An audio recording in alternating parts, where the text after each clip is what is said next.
Você acredita em justiça divina. Porque o que vocês vão ouvir hoje vai fazer qualquer um que já passou por uma traição ou humilhação sentir que ainda existe esperança no mundo. Imaginem só, uma mulher está assinando os papéis do divórcio, vendo o ex-marido todo pomposo com a nova namorada, sendo tratada como se fosse um lixo descartável. E aí, alguns minutos depois, chega uma ligação que muda tudo. Tudo mesmo. A vida às vezes é mais cinematográfica que qualquer filme, pessoal. O ar-condicionado gelado do escritório de advocacia estava sufocante. Sabe aquele clima pesado de velório? Era exatamente isso. Do outro lado da mesa de mogno polida, que provavelmente custava mais que o meu carro, estava sentado meu ex-marido Ethan com o braço possessivo em volta da nova namorada, Chloe. O anel dela, gente, que monstrengo cafona. Do tamanho de um ovo de codorna, brilhando sob a luz fria do escritório como se estivesse debochando da minha aliança simples que eu já tinha guardado há tempos. Eles estavam ali para finalizar nosso divórcio, o fim brutal de 10 anos da minha vida. O sorriso convencido do Ethan me dizia tudo. Ele achava que tinha ganhado no jogo. Acreditava que estava me deixando sem nada além de lembranças amargas e poeira. Mal sabia ele que em poucos minutos, outros documentos iam chegar e transformar a vitória dele em cinzas na boca. A sala de reuniões da Reis, Thatcher e Dean foi projetada para intimidar. Era o mundo do Ethan. Ternos caros, julgamentos silenciosos e aquela matemática fria e brutal do poder. Eu me sentia como um fantasma assombrando tudo aquilo, uma relíquia de um passado que ele queria enterrar de vez. Meu nome é Isabella Rossi. Aos 34 anos, eu me sentia velha e perdida ao mesmo tempo. Durante 10 anos, fui a senhora Ethan Reis, um papel que tentei desempenhar com graça, carinho e uma paixão silenciosa pelas artes. Agora eu era só Isabella, e sinceramente, não sabia mais quem era essa mulher. Do outro lado da mesa, Ethan irradiava uma confiança arrogante que dava nojo. Aos 36, estava no auge da carreira como banqueiro de investimentos impiedoso, um cara que via o mundo como uma série de ativos para adquirir. Ele me adquiriu, e agora estava me liquidando. O braço dele estava permanentemente grudado nos ombros magros da Chloe Sterling, sua noiva de 25 anos. Ela era a visão da perfeição moderna. Uma influencer digital cuja vida era um feed curado de viagens de luxo, roupas de grife e frases motivacionais sobre viver sua melhor vida. O sorriso era brilhante, os olhos vazios, e a presença dela ali era uma crueldade deliberada e calculada. Então, Isabella, Ethan começou com aquela voz lisa e condescendente, o mesmo tom que usava para explicar instrumentos financeiros complexos para pessoas que considerava intelectualmente inferiores. Meu advogado, Dr. Davis, tem a papelada final pronta. É bem direto. Fomos bastante generosos considerando as circunstâncias. Dr. Davis, um homem com cara de punho fechado, empurrou uma pilha de papéis pela mesa. Minha própria advogada, a doutora Shen, sobrecarregada mas gentil, me deu um aceno pequeno e encorajador. Generoso era a palavra do Ethan para um acordo tão miserável que chegava a ser ofensivo. Mal daria para cobrir 6 meses de aluguel do apartamentinho que encontrei, o mundo longe da cobertura espaçosa que dividíamos, agora ocupada pela Chloe. Olhei para a mão da Chloe descansando delicadamente na do Ethan. O diamante no dedo dela não era só um anel, era uma declaração. Era a proclamação da minha substituição, um testamento cintilante do meu fracasso. Lembrei do dia em que Ethan me pediu em casamento. Éramos jovens, mochilando pela Toscana. Ele me deu uma aliança simples e elegante no olival banhado de sol. Prometeu uma vida de parceria, de sonhos compartilhados. Em vez disso, me deu uma gaiola dourada. Só quero ter certeza de que você vai conseguir se virar, Izzy. Ethan continuou, o apelido antigo como uma flechada envenenada. É um mundo grande e assustador lá fora quando você não tem alguém cuidando das coisas. A implicação estava clara. Eu era a artista frágil, a sonhadora que organizava exposições em museus enquanto ele, o pragmático, conquistava o mundo das finanças. Ele cultivou essa narrativa por anos, devagar e metodicamente corroendo minha confiança. Menosprezou minha carreira, chamando de "obizinho fofo". Controlou nossas finanças com punho de ferro, me dando mesada como se eu fosse criança. Me isolou dos amigos, sutilmente sugerindo que eles não eram ambiciosos o suficiente, que estavam me puxando para baixo. No final, comecei a acreditar nele. Comecei a me ver através dos olhos dele. Pequena, incapaz e totalmente dependente. Chloe se intrometeu, a voz como um sininho de falsa sinceridade. Ethan se preocupa tanto com você. Nós dois nos preocupamos. Só queremos que você seja feliz. Encontrei o olhar dela. Não havia simpatia ali, só um brilho frio e reptiliano de triunfo. Ela era vencedora, a nova rainha do castelo. Eu era deposta, a bruxa exilada. Peguei a caneta. O peso parecia imenso, um cetro da minha própria rendição. Minha mão tremia levemente. Sentia os olhos preocupados da doutora Shen em mim. Respirei fundo, enchendo os pulmões com aquele ar reciclado e estéril. Pensei nas incontáveis noites que chorei até dormir, na morte lenta e agonizante do nosso casamento, no golpe final esmagador da infidelidade dele. Descobri o caso dele com a Chloe não através de uma mensagem perdida, mas através de uma foto de tabloide dos dois num iate em St. Barts, uma viagem que ele disse ser uma pescaria só com os amigos. A humilhação pública foi o último prego no caixão. Foquei na linha da assinatura. Assinar esses papéis não era só terminar um casamento. Era admitir derrota. Era validar a narrativa do Ethan de que eu não era nada sem ele. Todo instinto gritava para eu brigar, gritar, jogar os papéis na cara arrogante dele. Mas qual era o sentido? Não tinha recursos, não tinha mais luta em mim. A batalha legal já havia drenado minhas economias miseráveis. Só queria que acabasse. Queria sair daquela sala e nunca mais ver a cara dele. Meu olhar se perdeu pela janela, além dos arranha-céus reluzentes, para a faixa do lago Michigan visível entre eles. Lembrei de um dia, anos atrás, quando Ethan e eu ficamos na margem daquele lago jogando pedrinhas na água. Ele me abraçou por trás e sussurrou: "Somos nós dois contra o mundo, Izzy." Quando foi que ele decidiu que era só ele contra mim? Com um suspiro trêmulo final, assinei meu nome. Isabella Rossi. Não mais Reis. A tinta era uma finalidade negra e crua no papel branco e limpo. Empurrei os documentos de volta pela mesa. Está feito. O sorriso do Ethan se alargou. Ele tinha vencido. Apertou o ombro da Chloe, um gesto de posse. Excelente. Bem, Isabella, desejo boa sorte de verdade. O desdém escorria de cada palavra. Ele se levantou, me dominando, um monumento ao próprio sucesso. Chloe se levantou com ele, um acessório perfeito. Viraram para sair, um casal dourado caminhando para o futuro dourado, me deixando nas sombras do triunfo compartilhado. Quando a porta pesada se fechou atrás deles, um silêncio profundo desceu sobre a sala. Era o som do fim de um mundo. Não senti alívio. Ainda não. Só me senti vazia.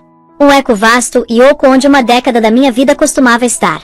A doutora Shen colocou uma mão gentil no meu braço.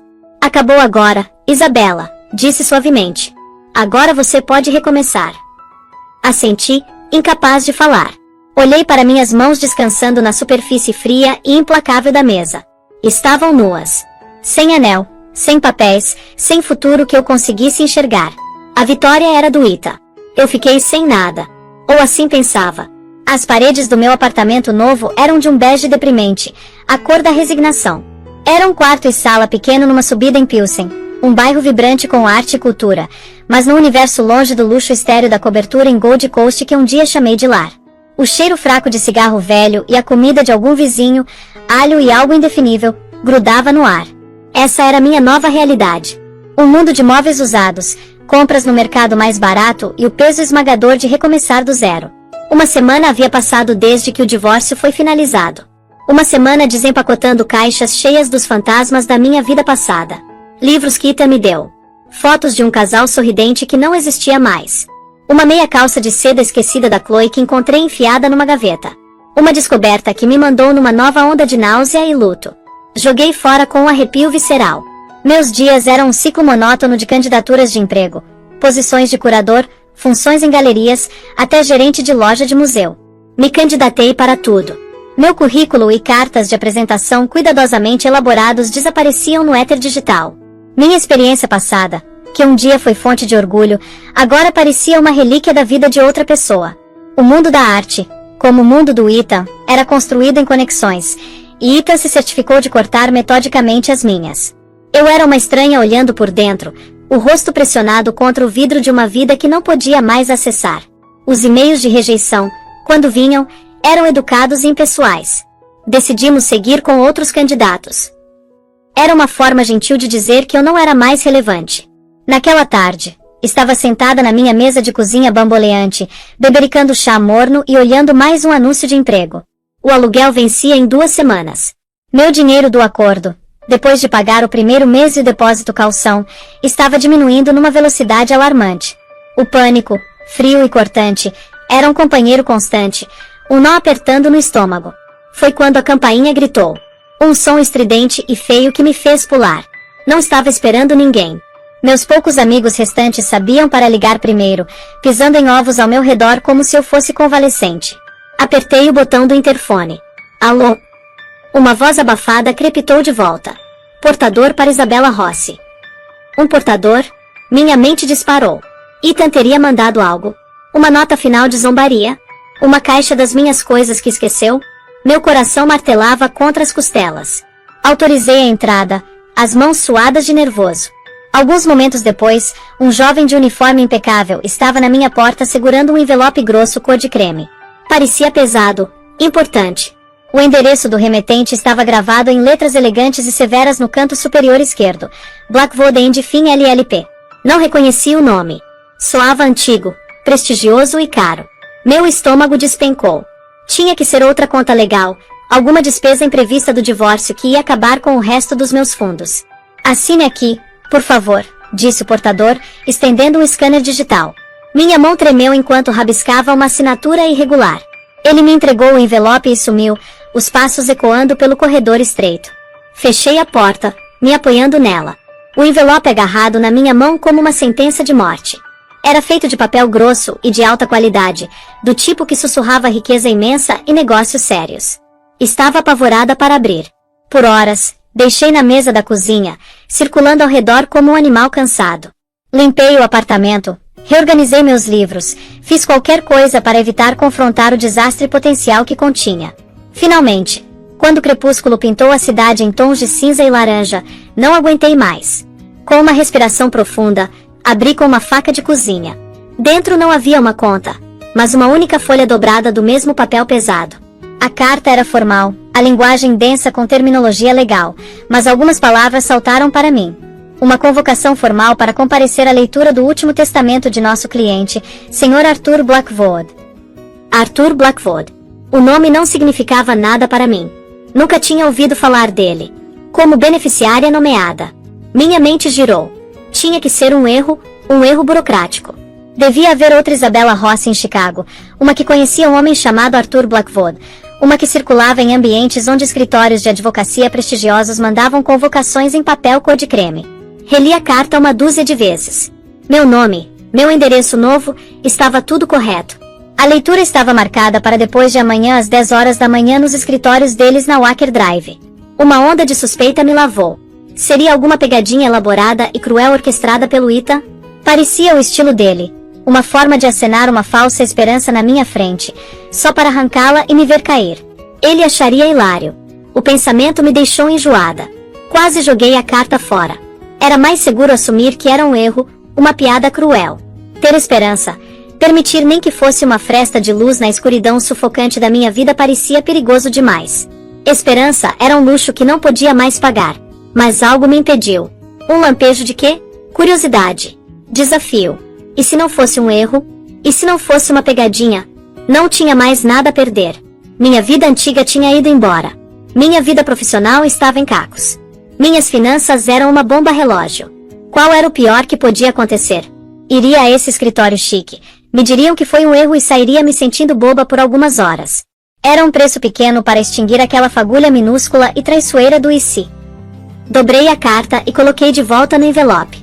Iria. Caminharia para a Cova dos Leões, nem que fosse só para provar para mim mesma que conseguia. Pela primeira vez em muito tempo, um sentimento diferente do desespero começou a se agitar dentro de mim. Era uma sensação frágil e desconhecida. Mas estava lá, uma sensação de intriga, um sussurro de possibilidade de que minha história não tinha acabado, que o capítulo final ainda não havia sido escrito. O saguão do prédio na Wacker Drive era uma catedral do poder corporativo. Tetos altíssimos, hectares de mármore polido e um silêncio reverente e calado que fazia minhas botas gastas soarem embaraçosamente altas.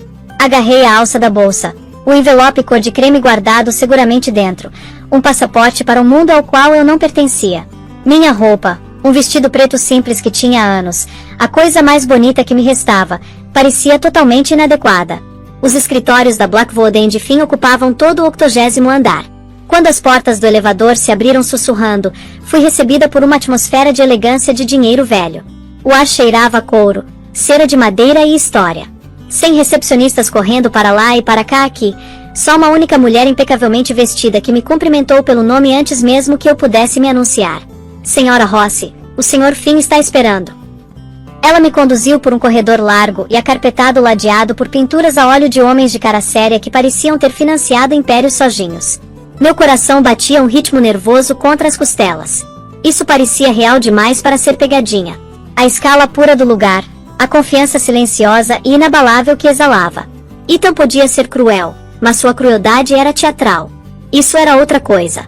Isso era substancial. A mulher abriu um conjunto de portas de carvalho pesadas, revelando um escritório maior que meu apartamento inteiro. Janelas do chão ao teto ofereciam uma vista panorâmica de tirar o fôlego da cidade e do lago. Um homem estava de costas para mim, olhando pela janela. Virou quando entrei, e um sorriso gentil e acolhedor suavizou as linhas do rosto. Devia ter uns 60 e poucos anos, cabelo grisalho grosso, olhos bondosos e inteligentes, e um terno que provavelmente valia mais que meu carro. Senhorita Isabella Rossi, obrigado por vir. Sou Alistair Finn. A voz era um barítono caloroso e tranquilizador. Gesticulou para uma das duas poltronas de couro macias na frente de uma mesa massiva e desarrumada. Por favor, sente-se. Sentei na beirada da poltrona, me sentindo como um pardal empoleirado num trono. Senhor Finn, acho que pode ter havido um erro. Recebi sua convocação, mas não conheço ninguém chamado Arthur Blackwood. Ele se sentou na minha frente, a expressão paciente e compreensiva. Não há erro, garanto. Permita-me explicar. Arthur Blackwood era meu amigo mais querido e meu cliente mais importante por mais de 40 anos. Faleceu pacificamente na semana passada. Fez uma pausa, um lampejo de tristeza genuína nos olhos. Arthur era um homem muito reservado, um recluso, como os jornais estão chamando agora. Construiu uma fortuna vasta, mas nunca buscou os holofotes. Seu maior arrependimento, a única tristeza verdadeira da vida, vinha de uma escolha que fez quando era muito jovem. Escutei, minha confusão aumentando. O que isso tinha a ver comigo? Quando Arthur tinha apenas 19 anos, continuou o Sr. Finn, o olhar firme no meu. Sua namorada, uma jovem que amava muito, engravidou. Eram crianças, na verdade. A família dela era rigidamente religiosa, e o escândalo os teria arruinado. Sob pressão imensa, tomaram a decisão de partir o coração de entregar a filha bebê para adoção fechada. Deixou as palavras pairarem no ar. Uma história de tragédia juvenil, talvez comum, mas ainda não conseguia ver a conexão. Seguiram caminhos separados. Arthur construiu seu império, mas nunca se casou, nunca teve outros filhos. Passou os últimos 50 anos da vida, e uma porção significativa da fortuna, procurando por aquela filha perdida. Só queria saber se estava segura, se teve uma vida boa. Alistair Finn se inclinou ligeiramente para frente, a voz baixando. Alguns anos atrás, finalmente a encontrou, ou melhor, encontrou os registros dela. O nome dela era Sofia. Havia sido adotada por um casal amoroso. Cresceu, se casou com um homem chamado Marco Rossi e se tornou uma artista talentosa. O nome me atingiu como um golpe físico. Sofia e Marco Rossi, meus pais. Minha mãe, Sofia, morreu de câncer quando eu tinha 12 anos. Meu pai, Marco, um músico apaixonado mas em dificuldades, morreu num acidente de carro logo depois que comecei a faculdade. Minha mãe, sussurrei, a voz tremendo. Ela sempre se perguntou sobre os pais biológicos. Procurou por anos, mas com adoção fechada naquela época. Eu sei, disse o Sr. Finn suavemente. Arthur descobriu isso também, e partiu o coração dele porque quando a encontrou, era tarde demais. Sofia já havia falecido. Lágrimas brotaram nos meus olhos, quentes e súbitas. Lágrimas pela minha mãe, pelo reencontro que nunca teve, pelo avô que nunca soube que existia. As peças estavam se encaixando, formando uma imagem tão vasta e inacreditável que mal conseguia compreender. Mas ao encontrar Sofia, disse o Sr. Finn, os olhos bondosos segurando os meus, ele encontrou você, Isabella. Explicou que no último ano, Arthur havia me observado à distância. Contratou investigadores particulares, não para intrometer, mas para entender. Sabia da minha carreira, minha paixão pela arte. Uma paixão, notou o Sr. Finn, que compartilhava com minha mãe e meu avô, que havia sido um colecionador prolífico. Sabia do meu casamento com Ita. Sabia do divórcio, da crueldade e controle financeiro do Ita. Havia visto minha força, minha resistência, minha dignidade silenciosa diante de tudo. Ele não queria perturbar sua vida, aparecer do nada e causar choque, disse o Sr. Finn. Estava tentando encontrar o jeito certo, a hora certa para procurá-la. Estava doente, sabe? Sabia que o tempo estava acabando. Enfiou a mão numa gaveta e tirou um envelope familiar cor de creme. Era idêntico ao que recebi, mas este estava lacrado e simplesmente tinha Isabela escrito na frente numa letra forte e ligeiramente trêmula. Este é o último testamento de Arthur Blackwood, disse, a voz agora formal. Quebrou o lacre e desdobrou o documento. Pigarreou e começou a ler. Havia legados para instituições de caridade, doações para museus e uma pensão generosa para sua pequena equipe doméstica. E então veio a cláusula final e impressionante. Todo o restante da minha propriedade, incluindo todas as propriedades reais e pessoais, todas as ações, títulos e valores mobiliários, e meu controle acionário da Blackwood Industries, deixo para minha única herdeira sobrevivente, minha amada neta, Isabella Sophia Rossi. As palavras pareciam ecoar no vasto escritório silencioso. Encarei ele, minha mente completamente em branco. Era como se tivesse falado numa língua estrangeira. Controle acionário, Blackwood Industries. Não significava nada. O Sr. Finn deve ter visto a incompreensão no meu rosto. Colocou o testamento de lado e me olhou, a expressão uma mistura de simpatia e gravidade. Isabella, disse gentilmente, você entende o que isso significa? Balancei a cabeça, muda. Arthur Blackwood era um dos homens mais ricos do país. Seu patrimônio líquido é estimado em bilhões. Bilhões. A palavra era um absurdo. Era um número tão grande que não fazia sentido. Era um conceito de filmes, de manchetes, não da vida de uma mulher que estava preocupada em pagar o aluguel do mês que vem. Comecei a rir. Não era um som de alegria ou diversão. Era um som histérico e desequilibrado que era meio soluço. Era o som de uma mente quebrando sob o peso esmagador puro de uma realidade impossível. Eu, Isabella Rossi, a mulher que meu ex-marido acabou de descartar como inútil, acabava de herdar uma fortuna. O jogo tinha mudado. E o tabuleiro havia sido virado tão violentamente que ninguém, principalmente eu, sabia onde as peças iam parar. Sair dos escritórios da Blackwood End Finn foi como sair de uma câmara hiperbárica para uma atmosfera diferente. O clamor do centro de Chicago, o rugido do trem elevado lá em cima, a buzina impaciente dos táxis, tudo soava abafado, distante, como se estivesse ouvindo através da água. Caminhei por quarteirões sem senso de direção, os pés se movendo no piloto automático enquanto minha mente cambaleava, tentando processar o choque sísmico que acabava de derrubar meu mundo. Bilionária. A palavra era um objeto estranho alojado no meu cérebro, grande e afiado demais para ser absorvido. Não parecia real. Como podia ser? Ontem estava contando o troco na bolsa para ver se tinha o suficiente para um café. Hoje era isso. Um número com 9 zeros. Quando finalmente cheguei ao meu apartamento bege e pequeno, o lugar parecia alienígena. A mesa de cozinha bamboleante, o sofá de segunda mão, a caneca de café lascada na pia, eram artefatos de uma vida que não era mais minha. Senti uma estranha sensação de deslocamento, como um fantasma assombrando meu próprio passado recente. Sentei no chão, as costas contra a parede fria, e abri o arquivo que o Sr. Finn me deu. Não eram apenas documentos legais, era uma vida. Era a vida do meu avô. Havia fotografias de um jovem bonito com olhos bondosos e tristes. Havia cartas, dezenas delas, todas endereçadas à minha mãe, Sofia. Estavam cheias de uma vida inteira de arrependimento, de amor por uma filha que nunca conheceu. Minha querida Sofia, começava uma. Hoje você faria 52 anos. Me pergunto se seu cabelo tem fios grisalhos. Me pergunto se ainda tem a mesma risada que lembro da única foto que possuo, uma imagem granulada do seu anuário do ensino médio. Você pinta. É feliz? Não passa um dia que eu não faça essas perguntas ao silêncio. Li a noite toda, lágrimas escorrendo pelo rosto. Não estava apenas herdando uma fortuna, estava herdando uma família. Estava descobrindo uma história que nunca soube que tinha. Uma história de amor, perda e uma dor profunda e duradoura. Senti uma tristeza avassaladora pela minha mãe, que morreu se sentindo órfã, nunca sabendo que era a filha amada e perdida há muito tempo de um homem que teria movido montanhas por ela. E senti uma dor profunda por Arthur, o avô que nunca conheceria, um homem que viveu uma vida de riqueza imensa mas pobreza emocional profunda, tudo por causa de uma decisão juvenil e de partir coração. Quando o sol nasceu, lançando uma luz cinza pálida pela janela. O choque havia começado a receder, substituído por uma mistura desconcertante de emoções, dor, raiva e um senso aterrorizante de responsabilidade. Isso não era apenas dinheiro, era um legado. E então meu mundo explodiu.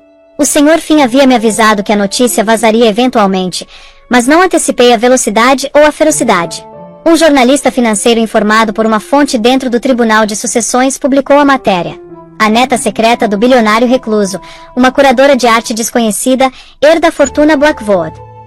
Meu telefone, que havia ficado silencioso por semanas, começou a vibrar e tocar com uma energia frenética e implacável.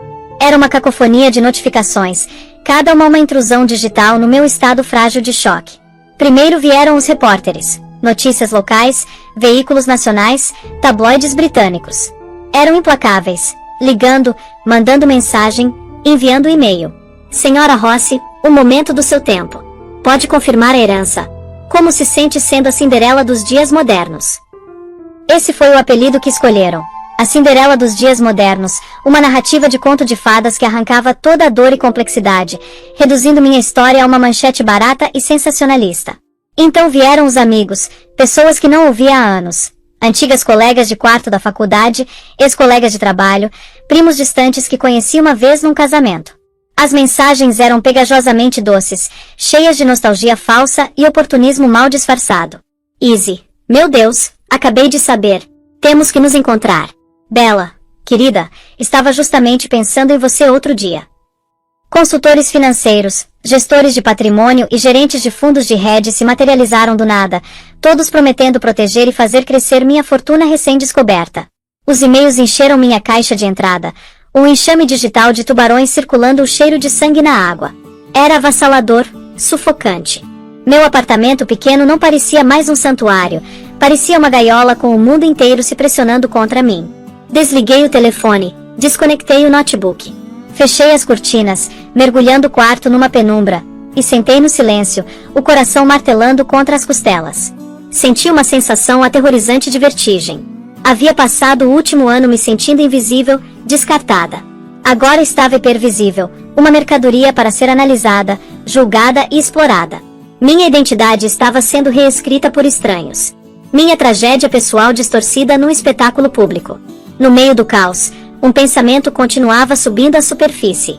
Uma pedra fria e dura no mar agitado das minhas emoções. Ethan, o que ele pensaria quando visse as notícias? Conseguia imaginar o rosto dele perfeitamente, a descrença inicial seguida por uma onda de raiva incandescente. A mulher que ele considerou inútil, a mulher que descartou por um modelo mais jovem e brilhante, agora era exponencialmente mais rica do que ele jamais sonharia ser. Seu mundo cuidadosamente construído, onde ele era o vencedor e eu era a vencida, havia sido completamente demolido. A dinâmica de poder não havia apenas mudado, havia sido aniquilada por uma explosão nuclear. Uma parte de mim, uma parte sombria e vingativa que tinha vergonha de reconhecer, saboreava o pensamento da humilhação dele. Mas uma parte maior sentia um pavor frio. Ethan não era um homem que aceitava a derrota com elegância. O ego dele era uma coisa frágil e monstruosa. Ele não deixaria isso passar. Eu não era mais apenas Isabella Rossi, a curadora de arte em dificuldades. Era a Cinderela dos dias modernos, e tinha a sensação aterrorizante de que minha história estava longe de acabar. O mundo estava assistindo, e eu não fazia ideia do que fazer a seguir. A única coisa que sabia com certeza era que estava total e completamente sozinha. O caos do mundo exterior forçou minha mão. Em 48 horas, meu apartamento em Pilsen havia se tornado insustentável. Paparazzi estavam acampados na calçada, suas câmeras de lente longa apontadas para minhas janelas como rifles de franco-atirador. Meus vizinhos, inicialmente curiosos, agora estavam abertamente hostis com a perturbação. Eu era prisioneira na minha própria casa. Alistair Finn, abençoe sua presença calma e paternal, arranjou tudo. Uma equipe discreta de segurança me tirou no meio da madrugada para uma suíte espaçosa no Peninsula Hotel, registrada sob nome falso. Era um mundo de corredores sussurrantes, serviço impecável e janelas à prova de bala com vista para a cidade. O luxo era obsceno, um contraste gritante com minha vida anterior, mas o anonimato que proporcionava era uma tábua de salvação. Era uma gaiola dourada, mas por enquanto, era segura. Nos primeiros dias, não fiz nada além de existir. Pedi serviço de quarto.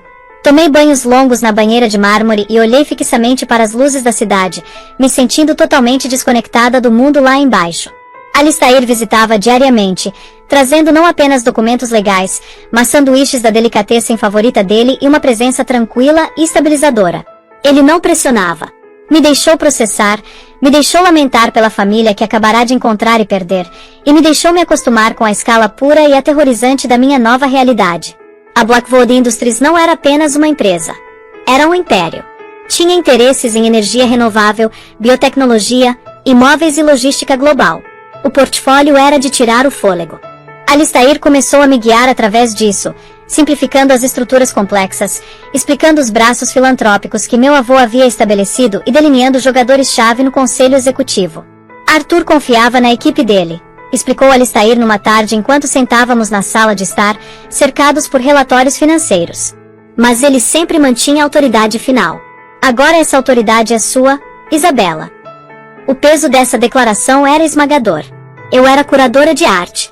Minha especialidade era pintores holandeses do século XVII, não governança corporativa do século XXI.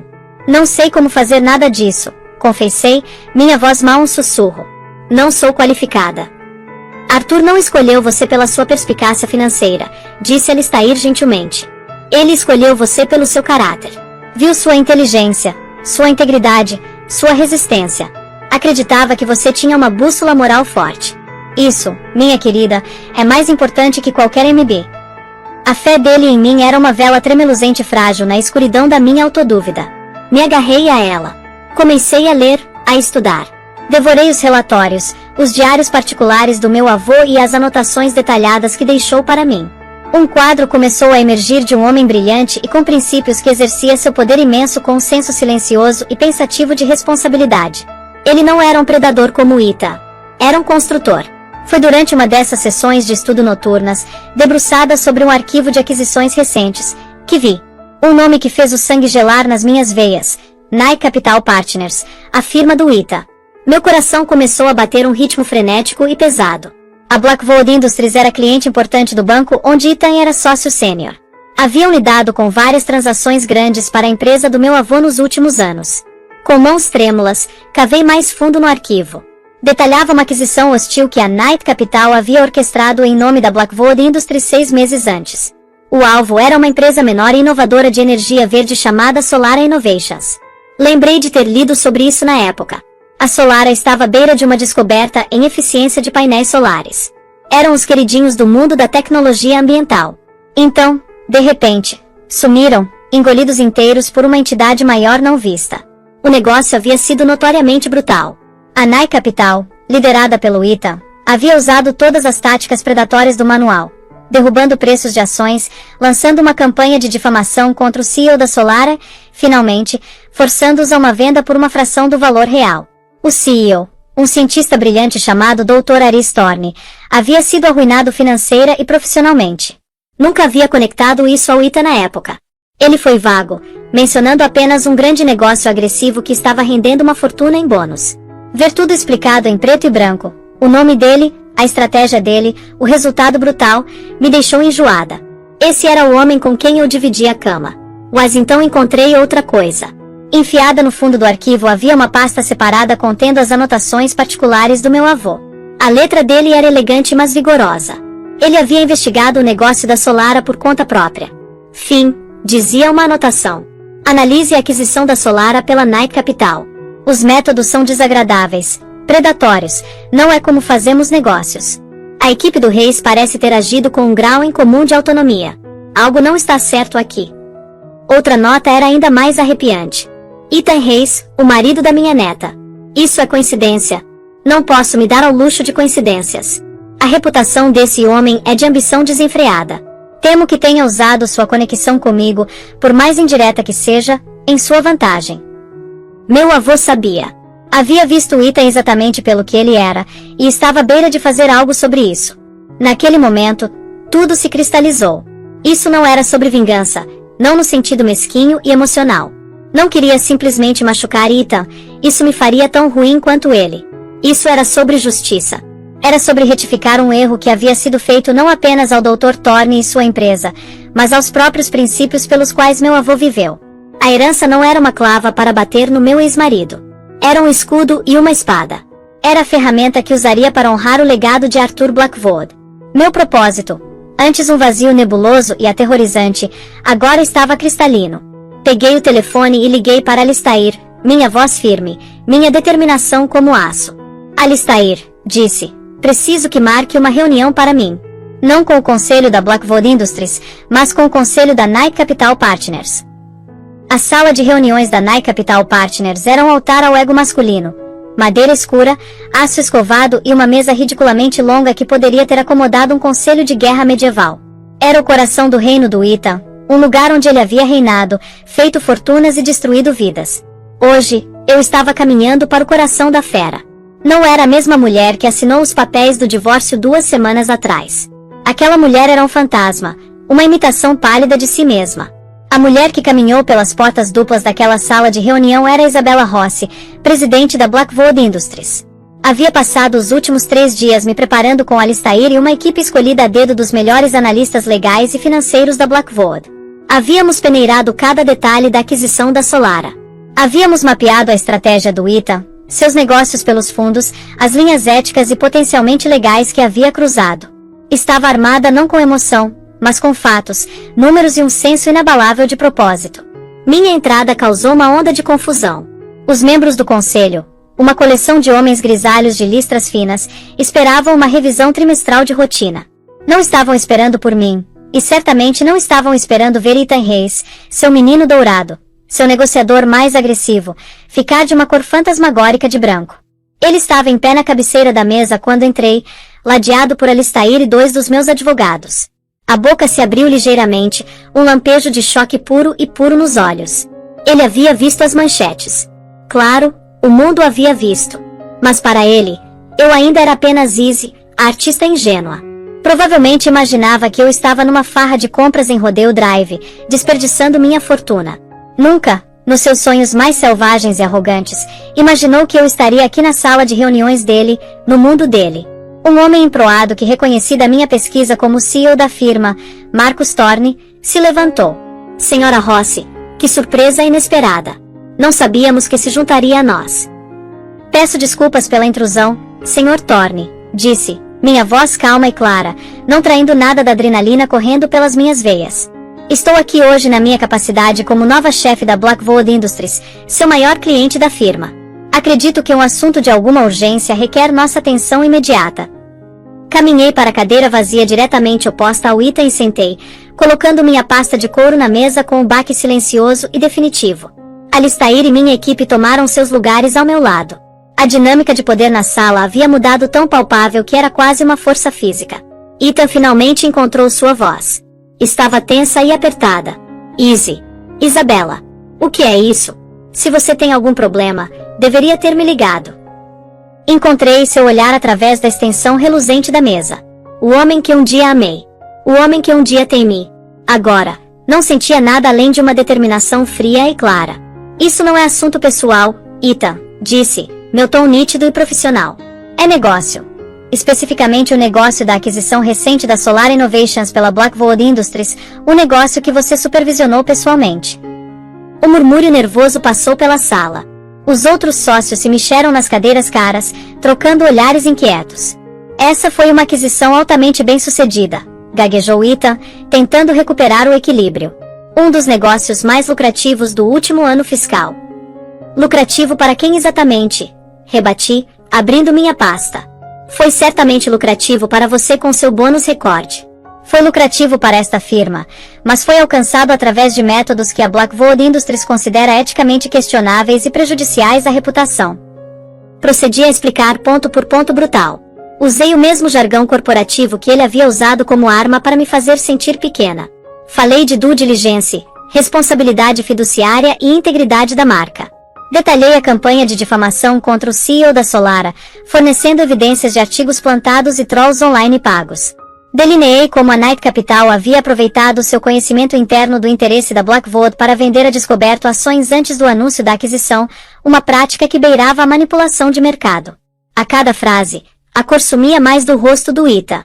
A máscara do charme confiante havia ido embora, substituída por uma fúria desesperada e em pânico. Estava sendo desmontado peça por peça na frente dos próprios homens cujo respeito ansiava acima de tudo. Portanto, concluí, minha voz soando com uma autoridade que não sabia que possuía. A Blackwood Industries está oficialmente lançando uma auditoria independente em grande escala de todas as transações tratadas pela Knight Capital Partners nos últimos 24 meses, com foco específico na aquisição da Solara. Estaremos congelando todos os negócios atuais e futuros com esta firma até que a auditoria esteja completa. Silêncio. Um silêncio grosso e atônito encheu a sala. Isso não era apenas um tapa no pulso. Era uma declaração de guerra. Perder a conta da Blackwood seria um golpe catastrófico para a firma. E então um som pequeno e perturbador quebrou a tensão, um clique-claque suave de saltos no mármore. As portas da sala de reunião se abriram novamente e Chloe Sterling deslizou para dentro, um sorriso brilhante e alheio no rosto. Estava carregando uma sacola de compras da Chanel. Ethan, querido, desculpe interromper, gorjeou. Mas estava bem ao lado e pensei. Se interrompeu, o sorriso vacilando enquanto absorvia a cena. Os membros do conselho com cara séria, minha equipe legal formidável e Ethan, que parecia ter visto um fantasma. Os olhos dela finalmente pousaram em mim, sentada à mesa como se fosse dona do lugar. O rosto perfeitamente maquiado registrou um lampejo de confusão, depois horror crescente. Havia entrado esperando testemunhar outro triunfo do noivo. Em vez disso, tropeçou na execução pública dele. E pela primeira vez, viu as rachaduras na fundação do homem poderoso ao qual se anexou. Viu fraqueza. Ethan a encarou, a expressão uma mistura de fúria e humilhação. A presença dela foi a indignidade ridícula final no seu desenrolar. Fechei minha pasta. Estaremos em contato, cavalheiros. Me levantei e saí da sala, minha equipe me seguindo. Não olhei para trás. Não precisava. Conseguia sentir a destruição que havia deixado para trás. O jogo havia sido jogado. E pela primeira vez na minha vida, eu havia vencido. A cobertura minimalista e pristina que um dia foi minha prisão agora se tornou a do Ethan. Era uma casa showroom, toda de couro branco, cromo e vidro projetada para impressionar, não para confortar. Agora suas linhas frias e limpas pareciam zombar dele, refletindo seu próprio desenrolar. O aftermath do confronto na sala de reunião foi rápido e brutal.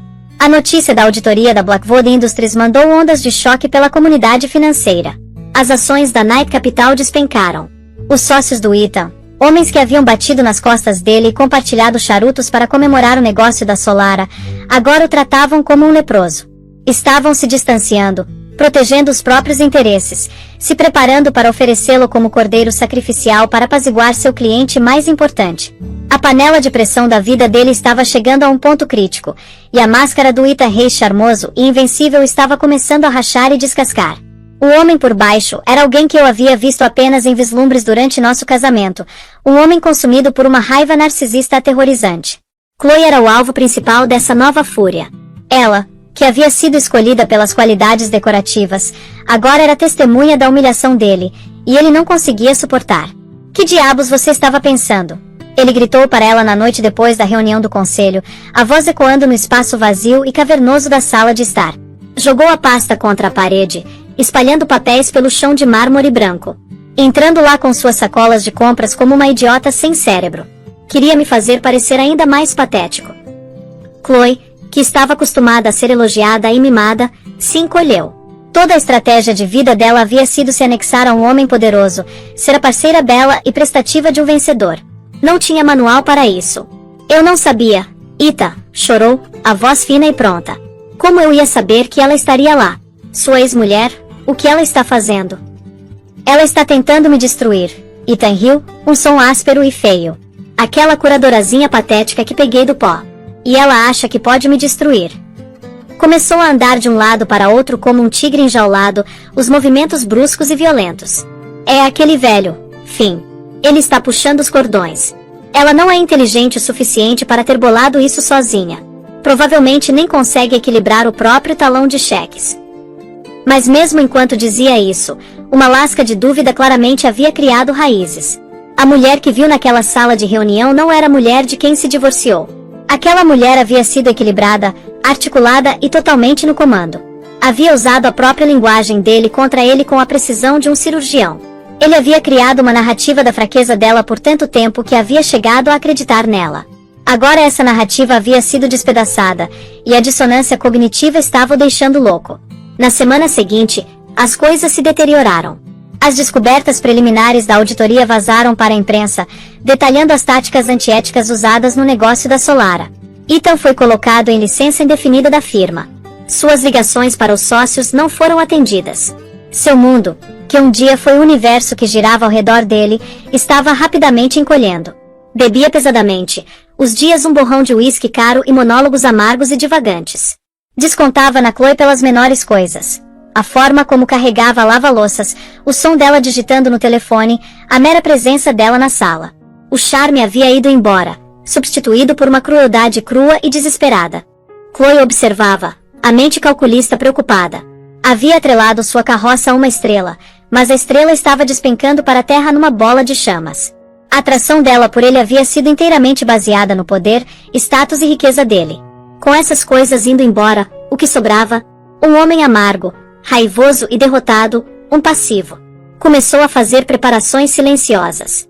Passava os dias não comprando na Michigan Avenue, mas em reuniões discretas em cafés quietos.